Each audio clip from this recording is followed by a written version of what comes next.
Hello everyone, मैं नीलम तिवारी आप सभी का मैग्नेट ब्रेन्स में बहुत बहुत स्वागत करती हूँ। मैग्नेट ब्रेन्स एक ऐसा चैनल है जहां पर आपको किंडरगार्टन से लेके 12th क्लास तक का सारा स्टडी मटेरियल बिल्कुल फ्री अवेलेबल करवाया जाता है। जैसा कि हम अपने प्रत्ययों को पढ़ रहे थे और हमने अपना इक्तवतु इक्तवा प्रत्यय 3 प्रत्यय हमारे हो चुके हैं, जिनका कभी कहीं पे हमारा कैसा भूतकालिक प्रयोग होता है, कहीं पर हम इक्तवा प्रत्यय का जैसे कर या करके का हमें अर्थ निकालना हो, यानी पढ़ करके कोई काम हुआ लेकिन हमने उसको पहले बोल दिया, एक हमने साथ में दो काम किए। जैसे हमने कहा कि हमने पढ़कर लिखा, पढ़कर लिखा, उसको देखकर हमने कहा, है ना। तो आपने कहने की क्रिया बाद में की लेकिन पहले आपने देखा, लिखने की क्रिया बाद में की, पहले आपने पढ़ा। तो जिस शब्द में कर या करके लिखा हुआ हो, जिस क्रिया में कर या करके लिखा हुआ हो, उनको दर्शाने के लिए हमने इक्तवा प्रत्यय को सीख लिया था अपने लास्ट वीडियो में। अब हम चलते हैं अपने नए प्रत्यय पर, जिसका नाम है हमारा तुमुन। तुमुन प्रत्यय बहुत सरल है, बहुत आसान है, बिल्कुल कुछ भी नहीं करना है। सबसे पहले बस ये समझ लीजिए कि तुमुन प्रत्यय हम प्रयोग कहाँ करेंगे।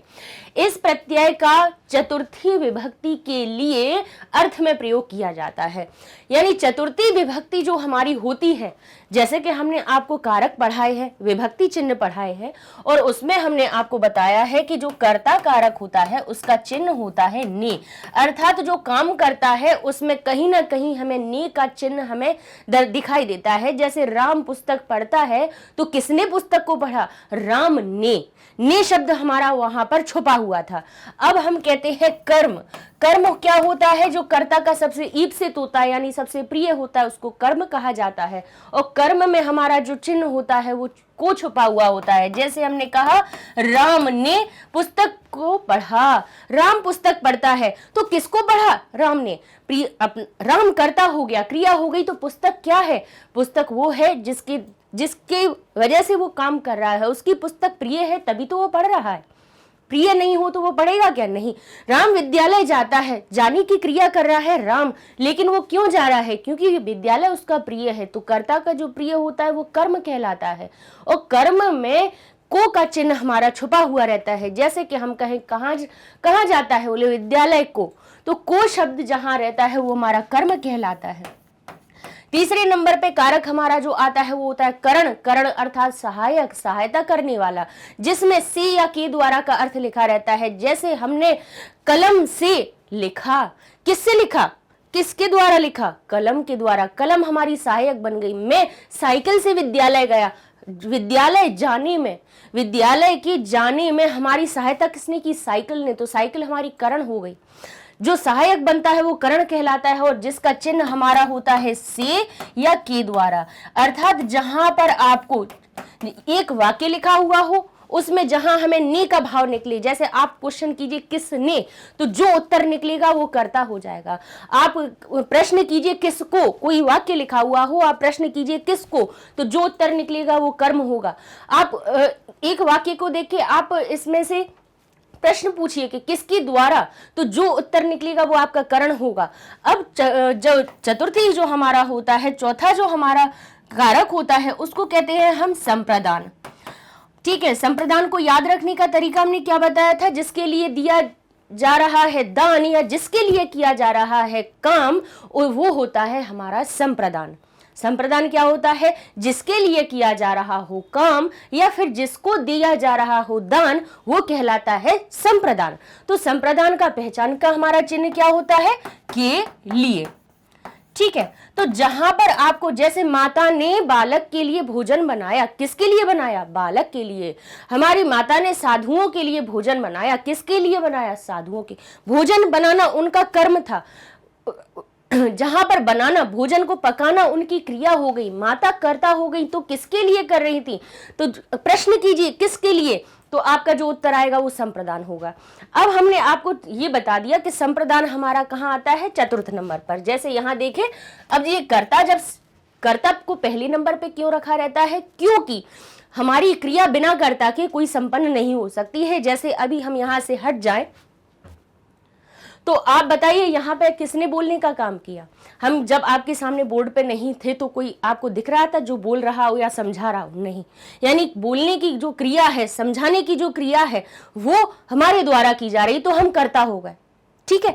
अब यहाँ पे कर्ता, क्रिया बिना कर्ता के हो नहीं सकती है, और कर्ता किसको कहते हैं? जो क्रिया को करता है वही करता है, जो काम को करता है वो ही करता है। तो इसीलिए सबसे पहले नंबर पे लिखा जाता है हमें कर्ता को, हम सबसे पहले इस श्रेणी में रखते हैं, अर्थात कर्ता में हम प्रथमा विभक्ति लगाते हैं। वहीं पे आता है हमारा कर्म, जो हमारा क्या होता है? प्रिय होता है कर्ता का, इसीलिए उसमें हम द्वितीय लगाते हैं।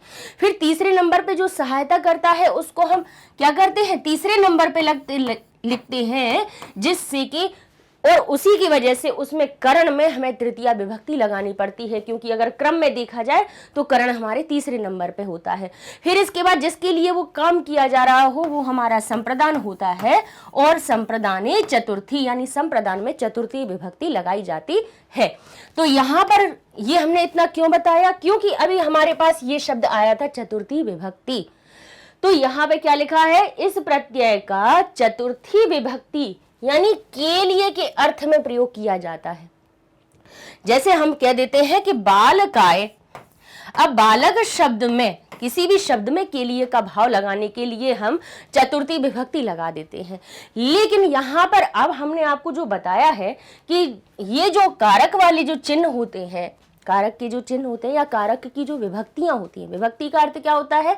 जो छोटे छोटे जो चिन्ह होते हैं हमारे, ने हुआ, को हुआ, से हुआ, के लिए हुआ, ये विभक्तियों के चिन्ह हो गए, और उन्हीं के अनुसार हम एक किसी शब्द में जो प्रत्यय लगाते हैं। जैसे बालक हमारा था, एक जगह हमने उसको बालकः कहा, दूसरी जगह हमने उसको बालकौ कहा, और बहुत सारे होने पे उसको हमने बालकाः कहा।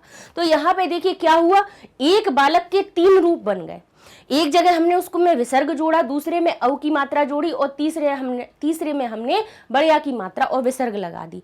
तो ये जो चिन्ह बनाए, और उससे अर्थ क्या निकला उनका? एक जगह निकला बालक ने, दूसरी जगह निकला 2 बालकों ने, और तीसरी जगह बहुवचन में निकला बहुत सारे बालकों ने।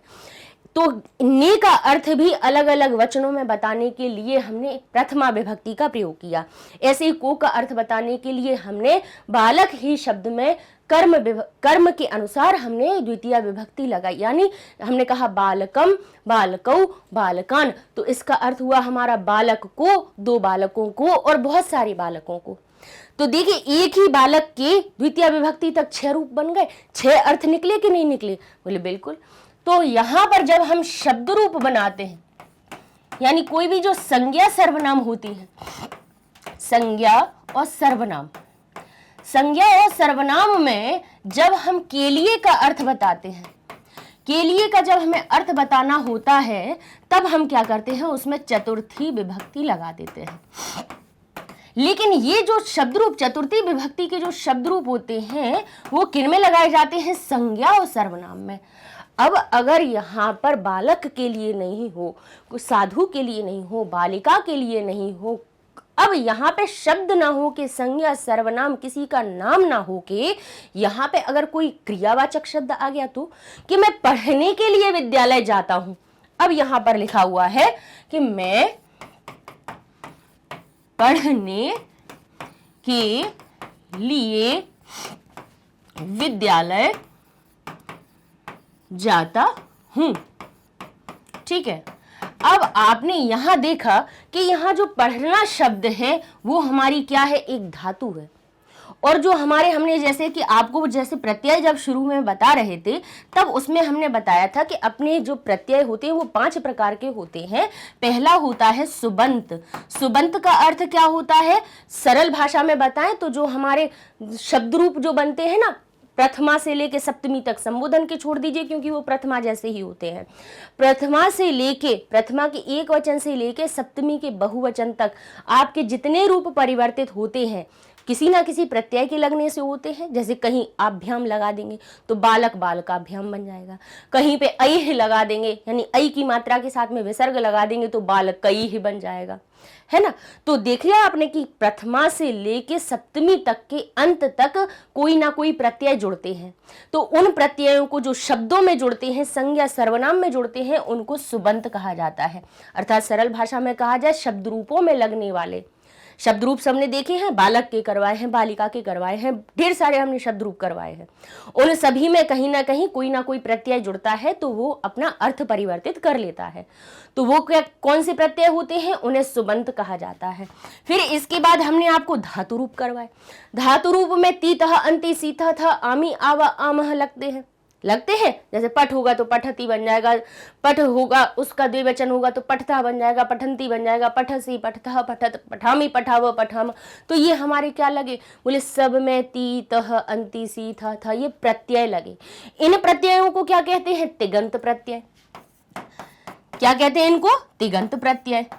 ठीक है, ये हमने शॉर्ट में यहाँ पे लिख दिया कि जिससे आपको पता चले कि शब्द रूप क्या होते हैं, सुबंत प्रत्यय क्या होते हैं, अर्थात जो शब्द रूपों में लगने वाले प्रत्यय होते हैं। और तिगंत प्रत्यय कौन से होते हैं? कहते हैं धातु रूप में जो हमें दिखते हैं प्रत्यय वो तिगंत प्रत्यय होते हैं। इसके बाद अब अपन जो पढ़ रहे हैं वो है कृदंत प्रत्यय। कौन कौन से पढ़ रहे हैं? कृदंत प्रत्यय। ठीक है, तो आपने देखा यहाँ पे कि जो सुबंत प्रत्यय होते हैं, सुबंत प्रत्यय कैसे होते हैं? विभक्ति के लिए चलते हैं। कौन सी विभक्ति के लिए चलते हैं? यहाँ से प्रथमा से लेके सप्तमी तक के, प्रथमा, द्वितीया, तृतीया, चतुर्थी, पंचमी, षष्ठी और सप्तमी। यहाँ पे क्या लगाए जाते हैं? सुबंत प्रत्यय लगाए जाते हैं, एक वचन, द्विवचन और बहुवचन में। तो इस प्रकार से अपने रूप बनते हैं, एक टेबल बन जाती है। तो यहाँ पे लगने वाले होते हैं कौन से? सुबंत प्रत्यय। ठीक है, अब लेकिन ये सुबंत के साथ में परेशानी ये है कि चतुर्थी विभक्ति में के लिए का अर्थ बताने के लिए यहाँ पे हम सुबंत प्रत्यय लगा देते हैं, लेकिन ये सुबंत प्रत्यय सिर्फ किसी संज्ञा या सर्वनाम में लगते हैं। किस में लगते हैं? संज्ञा या सर्वनाम में। ठीक है, अर्थात जैसे हम रूप बनाए, चतुर्थी विभक्ति का एक रूप बना के दिखाएं जिसमें कि लिखा है बालक शब्द में हमने चतुर्थी विभक्ति लगा दी तो वो बन जाएगा बालकाय। फिर द्विवचन में बन जाएगा बालकाभ्याम, बालकाय, बालकाभ्याम और बालकेभ्यः, बालकाभ्याम और फिर हमने लिख दिया बालकेभ्यः। ठीक है, अर्थात बालक के लिए, दो बालकों के लिए और बहुत सारे बालकों के लिए। तब तो ये सुबंत प्रत्यय जुड़ गया, क्योंकि ये कहाँ जुड़ता है? संज्ञा या सर्वनाम में जुड़ता है। लेकिन अब हमने कहा कि नहीं, हमारे पास तो क्रिया में, क्रिया जो लिखी हुई थी, लिखा हुआ है जाने के लिए, पढ़ने के लिए। क्या लिखा था हमने? कि मैं पढ़ने के लिए विद्यालय जाता हूं। ठीक है, अब इस वाक्य को बनाने के लिए आप देखेंगे कि यहां पर तो क्रिया में एक क्रियावाची शब्द है पढ़ना, उसमें के लिए का अर्थ लिखा हुआ है। तो अब हम इसमें क्या लगा दें? के लिए का जो हमारा चतुर्थी विभक्ति होती है उसमें तो हम किसी भी संज्ञा सर्वनाम में तो हम चतुर्थी विभक्ति संप्रदान कारक की लगा देते हैं, लेकिन वो उसमें कंडीशन क्या लगी हुई है कि वो कहाँ लगेगी? सिर्फ संज्ञा सर्वनाम में, क्रियावाची शब्दों में नहीं लगेगी। अब यहाँ तो हमारे वाक्य में तो क्रिया में के लिए लिखा है, तो क्या करें? तो उसके लिए हमारा बनाया गया तुमुन प्रत्यय। क्या बनाया गया?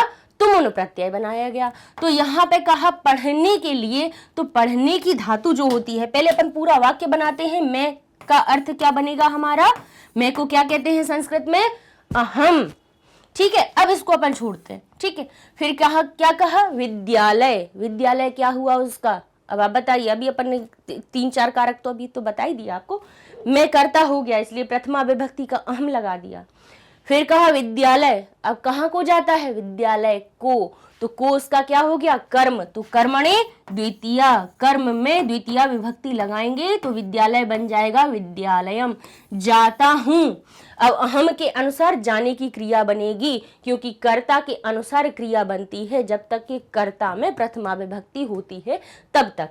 ठीक है, तो मैं के अनुसार क्रिया बनेगी। मैं का अब हम क्या पहचानेंगे? क्रिया लगाने के लिए क्या करते हैं हम?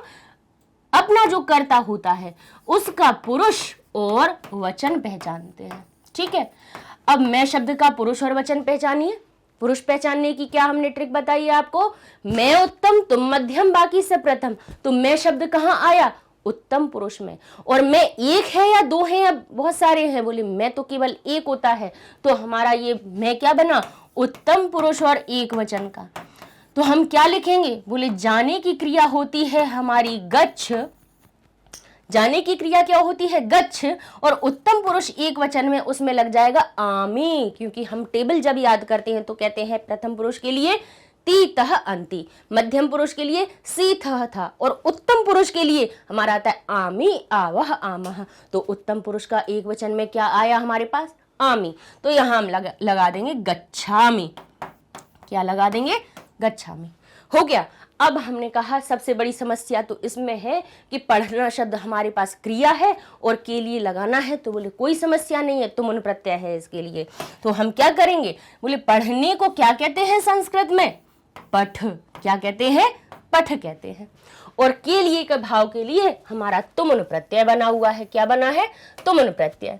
अच्छा, तुमुन प्रत्यय जब किसी क्रिया में जुड़ता है तो तुमुन प्रत्यय का उन यानी छोटे ऊ की मात्रा और ना गायब हो जाते हैं। क्या गायब हो जाते हैं? उन गायब हो जाता है। तो जब जैसे ही ऊ आधा बाहर गया, माँ से हट गया, दूर हो गया, तो माँ कैसा रह जाएगा? आधा। तो ये क्या बचेगा उसके पास? तू और माँ आधा, हलंत वाला। क्यों? स्वर के हटने से व्यंजन आधा हो जाता है, और आधे व्यंजन में जब वो स्वर जुड़ जाए तो वो उसको पूरा कर देता है ना। बिना स्वर के हर व्यंजन वर्ण अधूरा होता है, आधा होता है। बिना स्वर के कोई भी व्यंजन आपको पूरा नहीं दिखेगा। कोई भी अपनी आप वर्णमाला उठा लीजिए, ये पूरा रूप दिख रहा है, समझ जाइए कि इसमें निश्चित ही हमारे पास आ लिखा हुआ है, आ जुड़ा हुआ है। नहीं तो ये हमें, अगर इसमें आ नहीं होता तो हमें ये ऐसा दिखाई देता या फिर ऐसा दिखाई देता। जब अगर ऐसा और ऐसा नहीं दिखाई दे रहा है, पूरा दिखा है, अर्थात इसमें अ छुपा हुआ है। अब यहाँ पे यही हुआ कि तुमुन में माँ में ऊ की मात्रा लगी हुई थी और उन ही हमारा क्या हुआ? लोप हो गया। तो माँ में से जब ऊ गायब हुआ तो क्या बचा? बेचारा माँ अकेला बचा। तो जो भी हमारे तुमुन प्रत्यय जब किसी क्रिया में जुड़ेगा, किसी भी धातु में जुड़ता है, तब उसमें शेष क्या रह जाता है? तुम रह जाता है। ठीक है। अब पठ में हम क्या लगा देंगे? तुम। क्या लगा देंगे? तुम। लेकिन कि जैसे कि हमने तीन प्रत्यय आपको बताए, उनमें ये सब चीजें हमने बताई थी कि सेठ और अनेट धातुएं होती हैं, अर्थात कुछ ऐसी धातुएं होती हैं जिनमें जो कि हमारी कैसा हो रहा हो? आधे व्यंजन से अंत हो रही हो, उनमें हम क्या करते हैं? छोटी ई की मात्रा का आगमन कर देते हैं, जिसको इडागम कहते हैं, यानी इट का आगमन, यानी ई का आगमन। ई आ जाती है। क्यों आ जाती है? क्योंकि ये हमारा कैसा है? आधा व्यंजन होता है। इसको पूरा करने के लिए कुछ सूत्रों की सहायता से इसमें हमारे पास छोटी ई आ जाती है। तो पठ तुम हमारा क्या बन जाएगा? पठे तुम, जिसका अर्थ निकलेगा पढ़ने के लिए। क्या निकलेगा? पढ़ने के लिए। हो गया। बस यही तो तुमुन प्रत्यय था, बाकी हो था क्या? कुछ भी नहीं। क्यों याद दिखाया? अभी आपको ये लगता कि भाई चतुर्थी विभक्ति तो है के लिए को दर्शाने के लिए, तो फिर ये तुमुन प्रत्यय क्यों लाए? क्योंकि चतुर्थी विभक्ति जो सुबंत प्रत्यय होते हैं वो कहाँ जुड़ते हैं? सिर्फ संज्ञा सर्वनाम में जुड़ते हैं। और यहाँ पर हमारी क्या हो रही है? क्रिया है। क्रिया में के लिए का भाव दिखाने के लिए हम तुमुन प्रत्यय लगा देंगे। ठीक है। अभी हमने बोला ना दिखाने के लिए, देखने के लिए। अब यहाँ पे तो क्रिया में के लिए लग रहा है, तो हम क्या लगाएंगे? तुमुन प्रत्यय लगाएंगे। ठीक है। चलिए, तो अब हम आपको जोड़ना बताए देते हैं। सब में तुमुन का क्या रह जाएगा? उन हो जाएगा गायब, बचेगा क्या? तुम। तो गम जो धातु है, गम जो धातु है वो क्या बन जाएगी? गंतुम। क्यों? माँ हमारा ता में क्यों परिवर्तित हो गया? हमारी कौन सी अनुनासिक संधि हमने पढ़ाई है? आपको अनुनासिक पढ़ाई है, उसमें क्या बताया था कि यहाँ पर जो किसी भी क्रिया या धातु के या किसी भी शब्द का अंत जब आधे माँ से हो रहा हो, मकारांत यानी माँ से जिसका अंत हो रहा हो, और उसके बाद क्या हो? बोले जिस वर्ण का, जिस वर्ग का अक्षर होता है, तो माँ उसी के पंचम अक्षर में बदल जाता है। तो यहाँ पे ये क्या लिखा था? गम लिखा हुआ था, और आगे आने वाला शब्द क्या था? तुम था। तो माँ ने ता को देखा तो ता के ही पंचम वर्ण में बदल गया, तो ये हो गया गन तुम। क्योंकि ता वर्ग का पांचवा अक्षर क्या होता है? त, थ, द, ध, न। यहाँ पे अगर चा होता, मान लीजिए यहाँ पे क्या लिखा होता? चा आधा होता, सॉरी यहाँ पे माँ आधा होता और यहाँ पे वो चा से शुरू हो रहा होता कोई भी हमारा शब्द जुड़ने वाला, तो संधि हमारी क्या कहती है कि ये जो माँ है वो चा को देख के इस वर्ग के पांचवें अक्षर में बदल जाएगा। तो ये चा वर्ग का पांचवा अक्षर क्या होता है? या। तो माँ की जगह क्या हो जाएगा? या हो जाएगा, गंज, इस प्रकार से बन जाएगा। ठीक है, तो यहाँ पे हमारा गम और तुमन कैसे बना? गन तुम। समझ में आ गया क्यों ना आ गया? इसलिए आ गया। चल तुम, अब क्या करेंगे? लाको क्या दे देंगे हम? छोटी की मात्रा। माँ को हमने क्यों नहीं दिया? क्योंकि अभी हमने आपको बताया था कि गम हमारी ऐसी धातु होती है जिसका माँ हट जाता है, अगर यहाँ पे नहीं हटा तो परिवर्तित हो जाएगा। ठीक है, तो क्या बन जाएगा? वैसे अपन ने तीन प्रत्यय देखे जिसमें एक इक्तवतु और इक्त्वा प्रत्यय में देखा, जिनमें कि क्या हुए, इसमें माँ इसका गायब हो गया था गम धातु का। ठीक है, लेकिन यहाँ पर क्या किया? माँ को गायब ना करके ना उसमें परिवर्तित कर दिया, मतलब कुछ ना कुछ तो परिवर्तन उसमें होना है। अब चल धातु हमारी कैसी है? आधे व्यंजन वाली, तो क्या कर दीजिए? छोटी की मात्रा दे दीजिए और क्या जोड़ दीजिए? तुम जोड़ दीजिए। तो क्या बन जाएगा? चली तुम। लतुम नहीं होगा भाई, चली तुम हो जाएगा ये, यानी चलने के लिए। गम तुम फिर से आ गया, जाने के लिए वाक्य में प्रयोग हो जाएगा वो अपना। तो माँ हमारा ना बन जाएगा और हमारा उन इधर से गायब होगा, बन जाएगा हमारा गन तुम। हन तुम क्या हो जाएगा इसमें? बोले ना, इसमें पहले से ही है तो हमें कुछ करना ही नहीं है, सीधा इसमें तुम जोड़ दीजिए, बन जाएगा हन तुम। क्या अर्थ बना गन तुम का? जाने के लिए, क्योंकि गम जो धातु होती है वो किसके लिए, क्या अर्थ होता है उसका? जाना, और उसमें के लिए जोड़ दीजिए, क्या बन जाएगा? जाने के लिए। चले तुम क्या बन जाएगा? चलने के लिए। पठि तुम पढ़ने के लिए। हमारा कहते हैं हन तुम मारने के लिए। चलिए वाक्यों में प्रयोग देख लेते हैं। सह गृहम गंतुम उद्यत अस्ति, वह घर को जाने के लिए उद्यत है, यानी उत्सुक है, तत्पर है।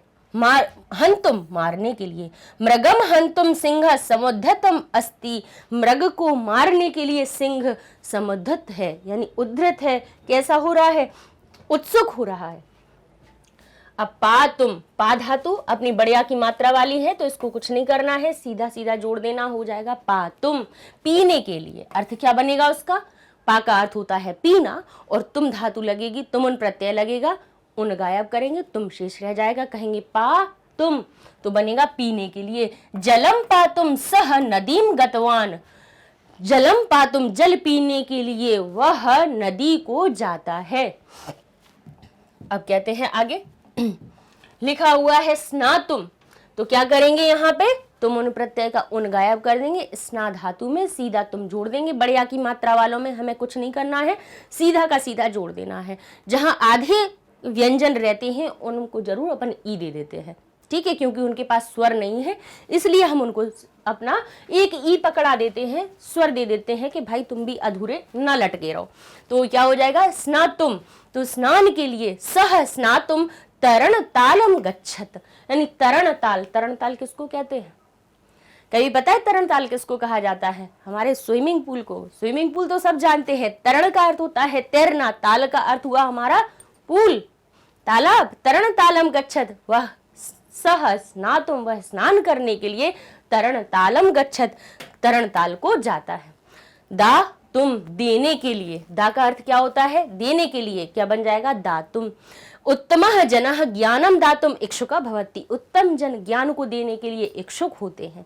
प्रच्छ, अब प्रच्छ धातु देखिए, कुछ कुछ जो धातुएं होती हैं उनके रूप बिल्कुल याद रख लीजिए। प्रच्छ धातुएं, क्योंकि देखिए अब इनको अगर सूत्र के हिसाब से सिद्ध करके बताए तो सूत्र भी कठिन होते हैं, जो समझ से बाहर हो जाएंगे, है ना आपको, क्योंकि ये चीज ग्रेजुएशन तक आती हैं ये चीजें कि क्रिया को प्रच्छ धातु हमारी पृष्ठ तक कैसे पहुंची। ठीक है, ये जो छा होगा वो शा में परिवर्तित हो जाएगा, फिर शा हमारा क्रमशः इस वाले शा में परिवर्तित होगा, और शा के इस वाले शा के होने से ये जो ता है वो टा में परिवर्तित हो जाएगा।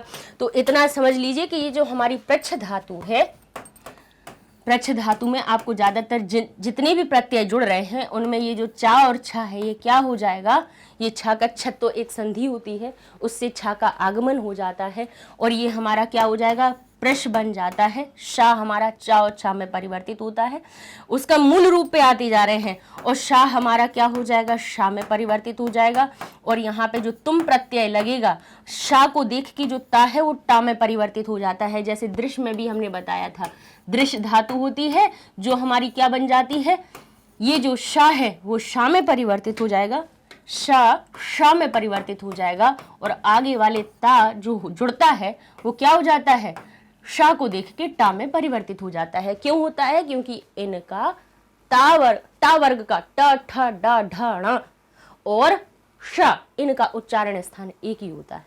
ये सभी मूर्धा से निकलते हैं। हमारे मुंह में कितने भाग होते हैं, 5 भाग होते हैं, जहां से हमारे अंदर ये जो हमारे व्यंजन दिख रहे हैं, वर्ण दिख रहे हैं, इनकी ध्वनि निकलती है। सबसे पहला होता है व्यंजन वर्ण का स्थान निकलने का कंठ, जिनको कंठव्य कह देते हैं। कंठ से क्या निकलता है, क ख ग घ। मुंह में कहीं पे हमारी वायु नहीं टकराई, सीधी कंठ से बाहर निकली, इनको कंठव्य कह देते हैं। क ख ग घ ङ सब निकल गया।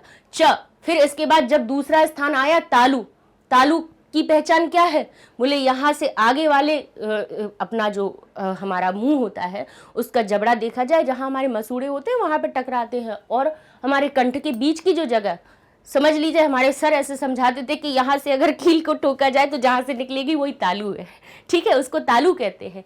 तो चावर्ग हमारा तालु से निकलता है तो उनको तालव्य कह दिया जाता है। फिर इसके बाद तालु और जो दांत, इन दोनों के बीच में जो उठा हुआ सा रहता है जहाँ पे हमारी जीभ टकराती है वो मूर्धा कहलाता है। उसमें ट ठ ड ढ, देखिए आपकी जीभ वहीं पे टकरा रही होगी, बोल के देखिए, तो वो मूर्धा हो गई। फिर उसके बाद तावर्ग निकला, जहाँ से कैसा चौथा स्थान हमारे दांत आए, वायु के निकलने के देखिए स्थान कंठव्य, फिर तालव्य, फिर मूर्धा, फिर दांत तक आ गए। तो चौथा वर्ग हमारा ता वर्ग निकला। त थ द ध, हमारी जिह्वा जो है, जिह्वा हमारी कहाँ टकराई, दांत से टकराई तो वो दंतव्य बन गए। फिर इसके बाद हमारे क्या होंठ बचते हैं हमारे, तो पा फा बा भा मा, तो 5वां वर्ग हमारे कहाँ से निकला, उष्ट से निकला, तो उष्ट को हम उष्ट वर्ग कह देते हैं। तो इस प्रकार से कहते हैं जैसे टा हमारा मूर्धा से निकलता है तो ये वाला जो श होता है ये भी, इसका उच्चारण स्थान भी मूर्धा होता है, इसीलिए इस शा के साथ में हमेशा टा का प्रयोग किया जाता है। इस शा के साथ में हमेशा चा का करते हैं क्योंकि चा वर्ग तालु से तालव्य निकलता है और ये वाला शा भी, शीटी वाला शा की ध्वनि होती है वो तालु से निकलती है।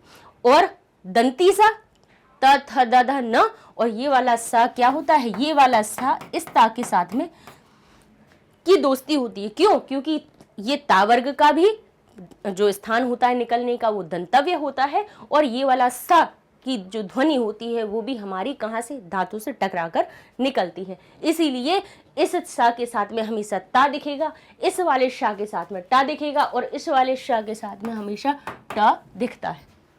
ठीक है, तो हमारा जो प्रच्छ धातु होती है, जो प्रच्छ धातु क्या बन जाती है, हमारी जो प्रच्छ धातु है वो हमारे रूप परिवर्तित करके किसमें परिवर्तित होती है, प्रश्न में परिवर्तित होती है। और उसके साथ में जब तुमुन प्रत्यय जोड़ा जाता है, तुमुन प्रत्यय का तुम हम जोड़ते हैं तो वो जो त होता है शा के होने से टा में परिवर्तित हो जाता है, इसीलिए ये बन जाता है प्रष्टुम। दृश्य धातु बन जाती है हमारी दृष्टुम। ठीक है, और भी हमारी ये देखिए आएंगी अपनी प्रश्तुम यानी पूछने के लिए, प्रष्टुम यानी पूछने के लिए। छात्रः प्रश्न प्रष्टुम समुत्सुकः भवति, छात्र जो प्रश्न पूछने के लिए सम उत्सुकः भवति, सम उत्सुक होते हैं। ठीक है, आगे देखते हैं दृष्टुम। देख लीजिए बन गया हमारा दृष्टुम यानी देखने के लिए। चित्रम दृष्टुम यानी चित्र को देखने के लिए। बालकः आगच्छत, बालक आया। आया क्यों बोला हमने, क्योंकि यहाँ पे भूतकालिक क्रिया लगी हुई है, आ लिखा हुआ है हमारी क्रिया के सामने। गच्छ यानी, गच्छ का अर्थ क्या हुआ हमारा, जाना, और आगच्छ का अर्थ क्या होता है, आना। अब हम इसका आगच्छ का भी आपको थोड़ा सा बता ही देते हैं, नहीं तो आप कहेंगे आगच्छ का आना कैसे बना। तो भाई हमने कैसे पहचाना कि ये हमारी भूतकालिक क्रिया है और इसका अर्थ आना निकलेगा। पहले तो हमने ये पहचाना, सबसे पहले ये देख लिया ये क्या है, त जो आधा होता है वो कहाँ आता है, बोले वो भूतकाल में आता है। त ताम नः यानी प्रथम पुरुष एक वचन में सबसे पहले भूतकाल में हमारा त लिखा रहता है। तो इसने हमें पहचान बता दी कि ये जो त है वो कहाँ से आया है, हमारा भूतकाल से आया है। तो ये हमारी हो गई गच्छ क्रिया और त लग गया, और आप कहेंगे तो आ तो उसमें लगता ही है, तो इसमें कौन सी बड़ी बात हो गई। तो जब आ उसमें लगता है भाई, जो हमारी क्रिया होती है कैसे बनती है, गच्छ का अर्थ होता है जाना और आगच्छ का अर्थ होता है आना। क्या होता है, आना। तो जब इसमें भूतकाल का भी जब आ जोड़ा जाएगा तो ऐसा होगा क्या, दो आ लिखें, आगच्छ बोलेंगे क्या हम उसको, नहीं, क्योंकि यहां पर हमारी दीर्घ संधि लग जाएगी और ये दोनों आ मिलकर एक बड़ा आ बना देंगे, तो ये हमारा बन जाएगा आगच्छ। आगच्छ यानी आना। लेकिन यहाँ पे क्या हो जाएगा, जब हम भूतकाल को इसको बना रहे होंगे आगच्छ को, तो इसकी पहचान हम कैसे करेंगे, त से। त तामना। अगर ये जाने की बात हो रही होती तो इसमें सिर्फ अगच्छत लिखा होता। क्या लिखा होता, अगच्छत। ठीक है, अब जबकि हमने इसमें अ जब जोड़ा है, ठीक है, आ जब इसमें आगच्छ में जोड़ा है तो ऐसा थोड़ी ना होगा कि आगच्छ बोले, हम इसको आगच्छ बोले, नहीं। हमें यहाँ से इस शब्द से हमें पता चला कि ये भूतकाल की क्रिया है, और यहाँ जो बड़ा आ लिखा हुआ है, बड़े आ से हमें पता चला कि यहाँ पे दीर्घ हुआ है, क्योंकि भूतकाल का भी आ जुड़ा और इसमें स्वयं का भी आ था, तो इसीलिए ये शब्द हमारा कैसा बना, बोले दो आ मिलकर बड़ा आ बनाते हैं, ये दीर्घ संधि का नियम कहते हैं। इसीलिए हमने इसको बोला आगच्छ यानी आना या आया। क्यों, ये भूतकाल की बात कर रहे हैं। अब लेके देखिए, हस्तुम लिखा हुआ है, हज में तुम जोड़िए तो हस्तुम बन रहा है, लेकिन स हमारा आधा है, तो इसको दे देंगे हम एक छोटी ई की मात्रा, तो ये बन जाएगा हसी तुम। ऐसे खाद है, क्या बन जाएगा, द आधा है, छोटी की मात्रा दे दीजिए, बनेगा खादी, और तुमुन प्रत्यय का तुम जुड़ जाएगा, कहेंगे खादी तुम यानी खाने के लिए। क्रीड तुम, देख लीजिए ड हमारा आधा है, तो क्या लग दे देंगे इसको, छोटी की मात्रा, तो बन जाएगा क्रीडी तुम, खेलने के लिए, देखने के लिए, अर्थात इसका प्रयोग क्या होगा, जैसे चित्रम दृष्टुम यानी चित्र को देखने के लिए, बालकः अगच्छत, आगच्छत बालक आया। हंसने के लिए, अहम हसितुम इच्छामि, मैं हंसने की इच्छा कर रहा हूं, मैं हंसने के लिए इच्छा कर रहा हूं। खादितुम, खाने के लिए, बालकः आनम, बालकः आनम खादितुम इच्छति, बालक चावलों को खाना चाहता है। क्रीडतुम यानी खेलने के लिए, शिशुः कंदुकेन क्रीडितुम इच्छति, जो छोटा बच्चा है, कंदुकेन यानी बॉल के द्वारा, गेंद के द्वारा, कंदुक किसको कहा जाता है, हमारी गेंद को, कंदुकेन यानी कंदुक से या के द्वारा, क्रीडितुम इच्छति क्रीड़ा करने के लिए इच्छित है। ठीक है, अब कहते हैं भाषितुम, देखिए भाष शब्द में हमारा क्या आ जाएगा, शा हमारा आधा होता है, तो बन जाएगा भाषितुम यानी भाषण के लिए, सह भाषितम उत्थितः, वह भाषण के लिए उठता है। जीवतुम तो क्या बन जाएगा, वा में हम छोटी की मात्रा देके बनाएंगे उसको, जीवी तुम जीने के लिए। सर्वे जीवितुम अभिलाषन्ति यानी सब जीने की इच्छा करते हैं। कथितुम यानी कहने के लिए, कथ हो गया, कथ यानी कहना, तुम लगा दिया, के लिए का अर्थ बन गया, अर्थात क्या बना, कहने के लिए, कहने के लिए। कथाम कथितुम, कथाम कथयितुम सह आगच्छत, कथा कहने के लिए वह आया। अब जैसे कथ धातु होती है, इसमें और भी जो प्रत्यय जुड़ते हैं, उसमें हमारा क्या हो जाता है, था को तो हम छोटी ई की मात्रा देते ही हैं, साथ में यहाँ पर या का भी आगमन होता है, तो ये बन जाता है कथ ये, और ये बन जाएगा तुम, कहने के लिए। ठीक है, तो ये हमारा हो गया आपका तुमुन प्रत्यय। तुमुन प्रत्यय कहाँ जोड़ा जाता है, क्यों जोड़ा जाता है और उसके क्या रूप बनते हैं, ये हमने आपको बताया। अब आपका होमवर्क ये है कि आप अपनी बुक में से आज पाठ 1 से लेके 15 तक के सारे लेसन्स को देखिएगा और उसमें छांटिएगा कि कहाँ पर हमारे पास तुमुन प्रत्यय के तुम वाले हमारे शब्द आए हैं, उनकी लिस्ट बनाएंगे, फिर उन्हें देखिएगा कि तो फिर आपको समझ में आएगा कि यहाँ पर तुमुन प्रत्यय जुड़ा और जिसका अर्थ के लिए का हमने कैसे निकाला। ठीक है, तो मिलते हैं नेक्स्ट वीडियो में, अपने नए प्रत्यय को पढ़ने वाले हैं। देखिए, हम जो प्रत्यय आपको पढ़ा रहे हैं वो सारे आपकी बुक में कहीं ना कहीं 1 से लेकर 15 पाठ तक कहीं ना कहीं पाठ में आए हुए हैं, उनका प्रयोग किया गया है। भाई, जब तक हमें उनका सही सटीक अर्थ पता नहीं होगा तब तक कि हम सिर्फ उनको रटते रहेंगे। अब जैसे आपने 3-4 प्रत्यय पढ़ लिए, इक्त पढ़ लिया, इक्तवतु पढ़ लिया, हमारा इक्तवा पढ़ लिया और तुमन पढ़ लिया, तो अब ये चारों को देखकर आप अपने पाठ में ये देख सकते हैं कि कहाँ कहाँ पर इनका प्रयोग हुआ है और क्या इनका अर्थ निकलेगा। ठीक है, तो आगे बढ़ने से पहले आपको वेबसाइट के बारे में भी बता देते हैं कि आपको हमारे चैनल के वीडियोस मैग्नेट ब्रेन्स की वेबसाइट पर भी आसानी से मिल जाएंगे। आपको करना क्या है, लिखिए गूगल टैब पे magnetbrains.com, आप इंटर करते हैं, आपके सामने वेबसाइट पेज हो जाता है ओपन। थोड़ा स्क्रॉल करने पे यहाँ दिखेंगे आपको क्लासेस, जो क्लास आप पढ़ना चाहते हैं उस पर कीजिए क्लिक। मान लीजिए आपने क्लास 8th सिलेक्ट किया तो आपके सामने 8th क्लास के सब्जेक्ट की लिस्ट आ जाती है। अब आपने मान लीजिए उस पर संस्कृत पे क्लिक किया तो आपके सामने संस्कृत का पेज ओपन हो गया। अच्छा, सबसे अच्छी बात क्या है, यहाँ पर आपको चैप्टर वाइज वीडियोस मिल जाएंगे, पूरी प्लेलिस्ट ना दिख के छोटी छोटी प्लेलिस्ट में यहाँ पे डिवाइड है। मान लीजिए आप पहला चैप्टर पढ़ रहे हैं, आपने फर्स्ट चैप्टर को क्लिक किया तो यहाँ पे आपको उसके 3 लेक्चर्स की लिस्ट दिख जाएगी। आप पहला चैप्टर खोलिए, 3 वीडियोस का यहाँ पे आपको टॉपिक वाइज वीडियोस की लिंक मिलेगी। आप देखेंगे उसमें पहला जैसे लिखा है अनुवाद पार्ट 1, दूसरा लिखा है अनुवाद पार्ट 2, फिर लिखा है अभ्यास पार्ट 1। तो आपने जैसे पहले को क्लिक किया तो आपके सामने पहला वीडियो ओपन हो गया। यहाँ देखेगा आपको 1.1 अनुवाद पार्ट 1, पार्ट 2 क्या बना है तो नेक्स्ट वीडियो से ही चले जाके देख लीजिए।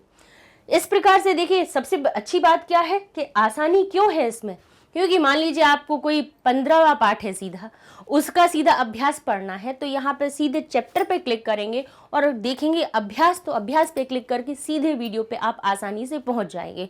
अपनी प्लेलिस्ट में आपको ढूंढने की ज़रूरत नहीं है, आसानी से मिलेगा। तो पढ़ते रहिए मैग्नेट ब्रेन्स के साथ में, मिलिए नेक्स्ट वीडियो में, तब तक के लिए धन्यवाद।